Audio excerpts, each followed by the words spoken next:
इस वक्त की बड़ी खबर, ईदगाह से आरिफ राजा को उम्मीदवार बनाया है। खान साहब से डॉक्टर अली मोहम्मद मीर लड़ेंगे इलेक्शन और चार शरीफ से जाहिद हुसैन को टिकट मिला। नौशहरा से रविंद्र रायना इलेक्शन लड़ेंगे।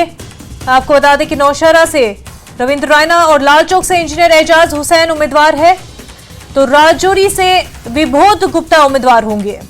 ईदगाह से आपको बता दें आरिफ राजा को उम्मीदवार बनाया गया है। खान साहब से डॉक्टर अली मोहम्मद मीर इलेक्शन लड़ने जा रहे हैं, तो चार शरीफ से जाहिद हुसैन को टिकट मिला है।